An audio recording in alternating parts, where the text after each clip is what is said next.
Shalom saudara, pada edisi Voice of Pentecost kali ini kita akan membahas mengenai Injil dan Hukum Taurat. Sebuah usaha dalam memahami dua karya Allah yang luar biasa. Ada berbagai pandangan yang bermunculan ketika kita membahas Injil dan Hukum Taurat. Ada yang sangat mengaitkan keduanya, ada juga yang mengatakan bahwa kita tidak perlu lagi membaca dan mempelajari Hukum Taurat. Oleh sebab itu, hari ini kita akan membahas kebenarannya dan bagaimana orang-orang Pentakosta secara khusus melihat kaitan antara Injil dan Hukum Taurat. Pertama, kita akan membahas mengenai Hukum Taurat. Asal mula Hukum Taurat adalah 10 perintah Allah yang diterima oleh Musa di Gunung Sinai. Namun faktanya ada 613 hukum turunan atau rincian dari 10 perintah Allah tersebut. Meskipun ada 613 hukum turunan, sejak lama umat Kristen membagi Hukum Taurat ke dalam 3 kategori. 1. Hukum seremonial. Hukum ini diberikan untuk mengatur sistem korban yang ada di dalam bait suci, termasuk operasional dari para imam, hari-hari perayaan, dan aturan korban. Perjanjian Baru mengajarkan bahwa Yesus telah menggenapi hukum seremonial ini. 2. Hukum sipil. Kata yang mirip dengan hukum ini adalah hukum yudisial, hukum adat, atau hukum kasuistik.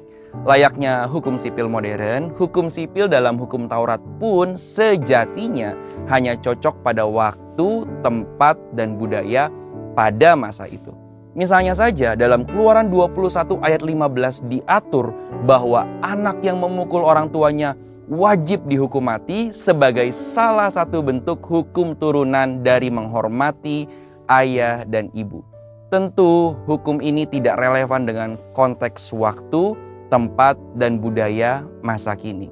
Prinsip untuk menghormati ayah dan ibu tetap harus dipegang, namun penalti atau hukumannya mengikuti undang-undang negara. 3. Hukum moral, hukum yang merefleksikan karakter dan moral Allah sendiri yang bersifat kudus dan kekal. Itu sebabnya hukum ini sejatinya sudah ada sebelum penciptaan dan Hukum Taurat. Kedua, motif pemberian Hukum Taurat. Kita harus menyadari bahwa Hukum Taurat yang diberikan kepada Musa di Gunung Sinai bukanlah titik awal perjanjian Allah dengan manusia. Hukum Taurat adalah lanjutan dari perjanjian Allah dengan Abraham. Dan lewat perjanjian ini juga Allah menyatakan kasih-Nya dengan membawa orang Israel keluar dari perbudakan di tanah Mesir. Dalam Ulangan 7 ayat 7-8 firman Tuhan mengatakan, "Bukan karena lebih banyak jumlahmu dari bangsa manapun juga, maka hati Tuhan terpikat olehmu dan memilih kamu. Bukankah kamu ini yang paling kecil dari segala bangsa? Tetapi karena Tuhan mengasihi kamu dan memegang sumpah-Nya yang telah diikrarkannya kepada nenek moyangmu." Dari ayat ini kita dapat melihat nuansa anugerah dan kasih karunia yang sudah ada sejak zaman perjanjian lama. Dan dalam pembukaan Hukum Taurat, Allah mengingatkan fakta historis tentang siapa Allah yang memberi Hukum Taurat ini, yaitu Ia yang membawa orang Israel keluar dari perbudakan di tanah Mesir. Bukan karena usaha mereka, tetapi karena kasih dan perjanjian yang telah Allah pegang dengan nenek moyang Israel. Jadi, kita dapat berkata bahwa motif pemberian Hukum Taurat adalah kasih. Ketiga, apakah Hukum Taurat masih relevan untuk umat Kristen saat ini? Seperti yang sudah diuraikan sebelumnya, hukum seremonial sudah digenapi oleh Kristus sebagai korban penebusan dosa sekali untuk selamanya, dan hukum sipil hanya berlaku dalam konteks orang Israel pada masa itu. Tetapi hukum moral adalah refleksi dari karakter Allah sendiri yang bersifat kudus dan kekal.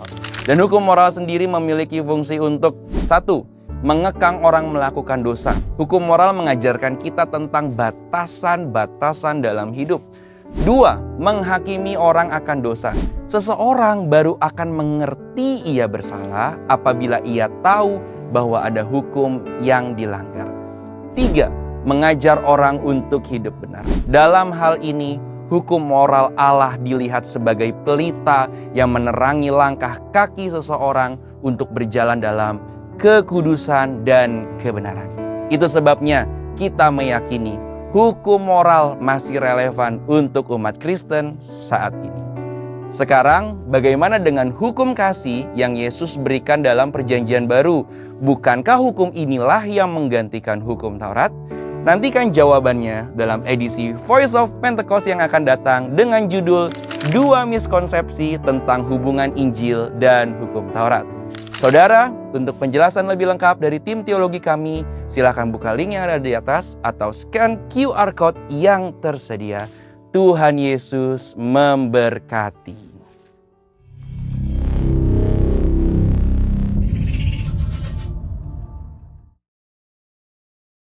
Deklarasi Pentakosta ketiga. 1. Pentakosta ketiga adalah pencurahan Roh Kudus yang dahsyat di zaman ini, melebihi yang terjadi di Azusa Street. 2. Pentakosta ketiga akan mengakibatkan penuaian jiwa yang terbesar dan yang terakhir sebelum Tuhan Yesus datang kembali.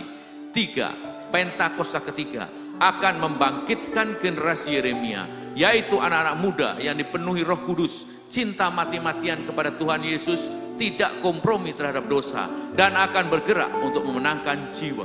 4. Pentakosta ketiga lahir di Indonesia dan bergerak ke bangsa-bangsa. Gerakan ini dari timur ke barat dan akan kembali ke Yerusalem. 5. Pentakosta ketiga akan memberikan kuasa untuk menyelesaikan amanat agung, dan setelah itu Tuhan Yesus datang kembali. Katakan amin.